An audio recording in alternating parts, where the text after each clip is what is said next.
Salut à toi le home studiste, je suis Damien Biel du blog Mixage Home Studio. Dans cette vidéo, je vais te donner 5 conseils pour préparer demain et bien vivre ce deuxième confinement. Donc à part si tu vis dans une grotte sans rien et sans électricité, sans internet, etc.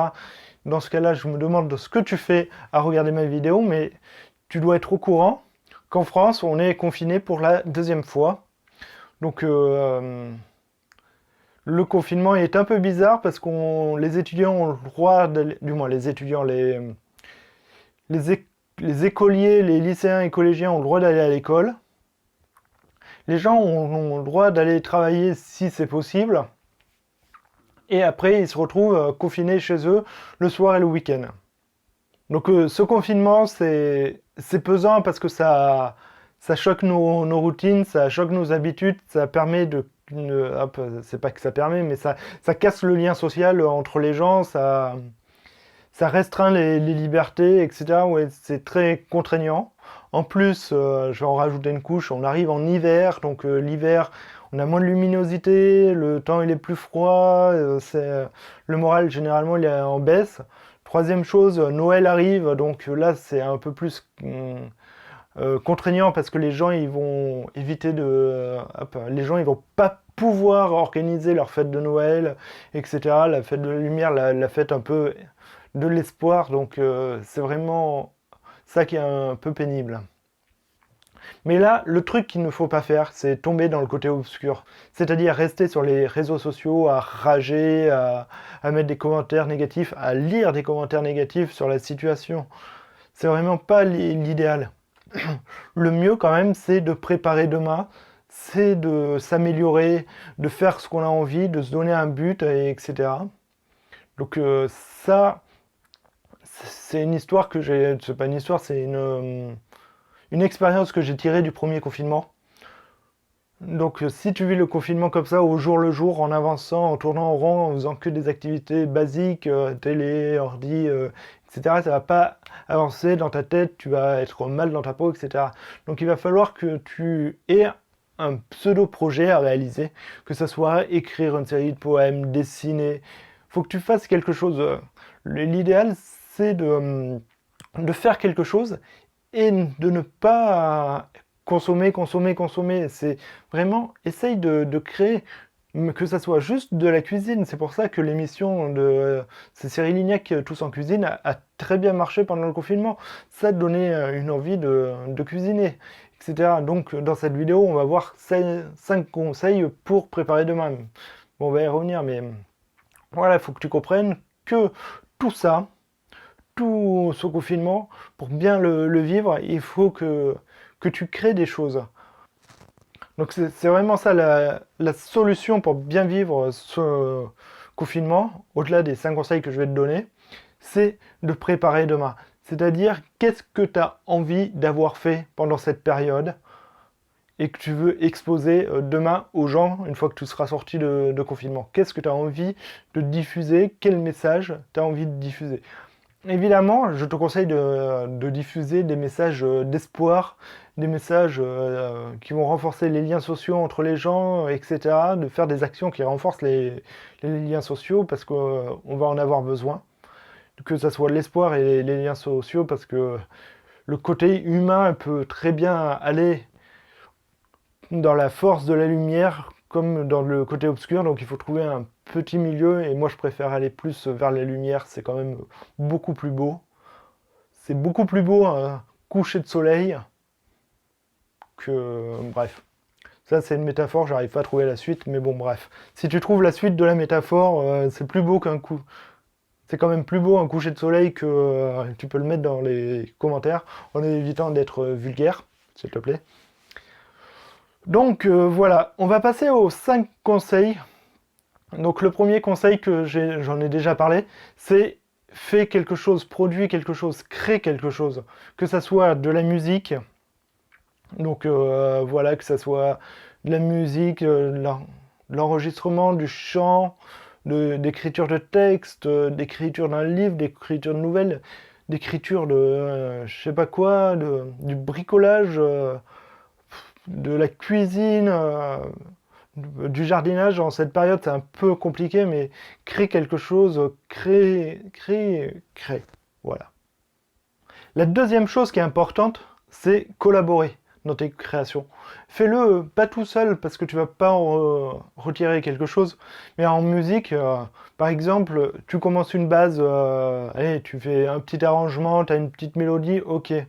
Mais essaye d'appeler un pote, etc. et faites quelque chose ensemble, vous allez voir, vous allez vous motiver l'un et l'autre, ça va vous challenger, etc. et vous allez vraiment y arriver. En plus, à l'heure actuelle, c'est pas comme si on avait tous les outils technologiques qui nous permettaient de pouvoir faire de la musique ensemble ou faire des choses ensemble. C'est quand même, on vit à une époque magique, on n'est pas confiné dans une grotte à plus avoir de relations sociales, on peut quand même créer des relations sociales, même si c'est à distance.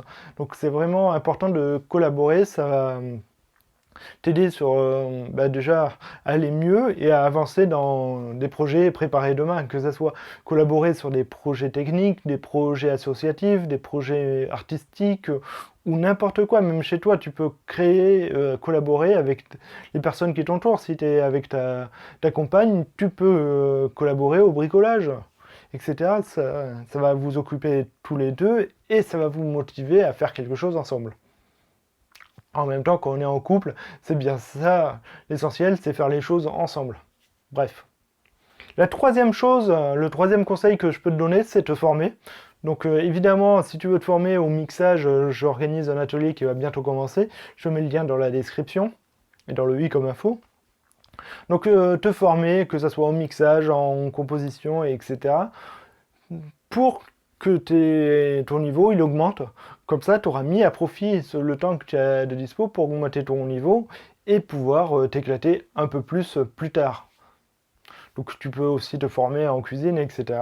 Donc la formation est toute source d'apprentissage est bénéfique pour soi. Évidemment, quand tu te formes, il faut pratiquer parce que sans pratique, la formation c'est un peu compliqué.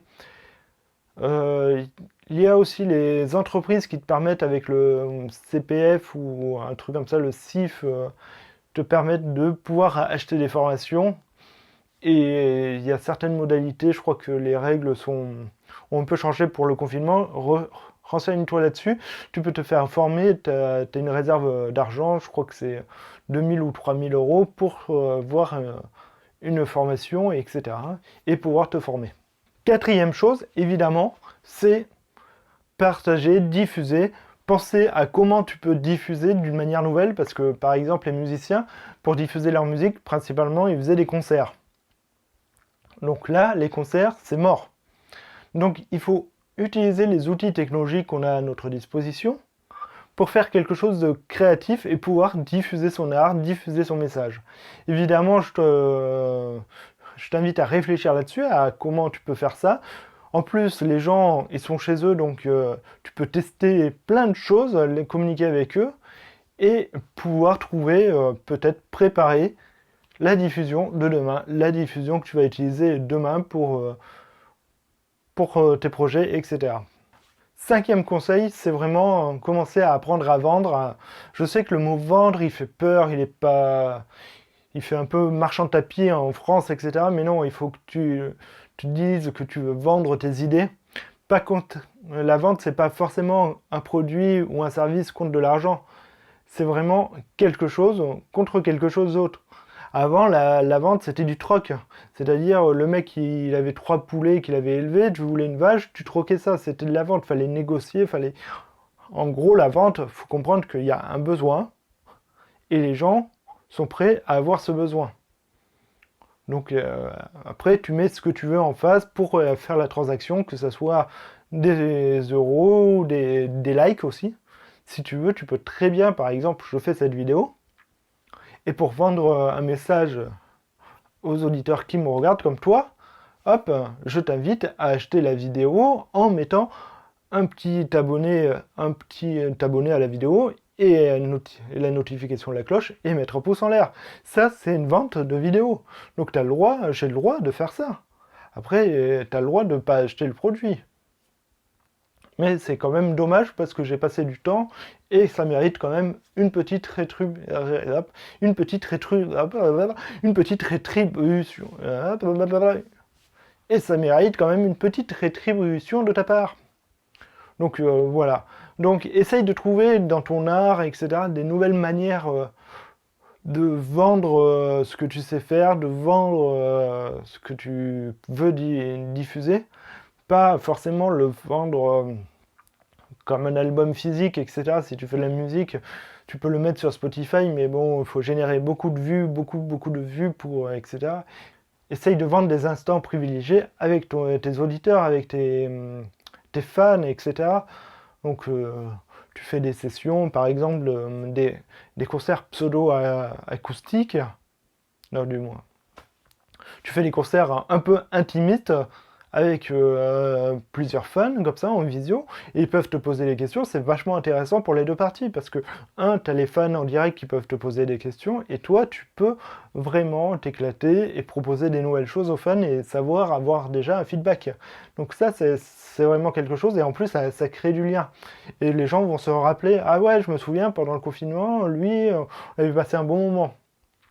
Donc voilà, là, le truc, c'est que les bons moments, ils vont être rares. Donc profites-en pour créer des bons moments et créer des expériences inédites avec tes fans. Que tu sois même un fleuriste, tu peux faire des, des vidéos ou expliquer aux gens comment faire un bouquet. Ou il y a plein de possibilités.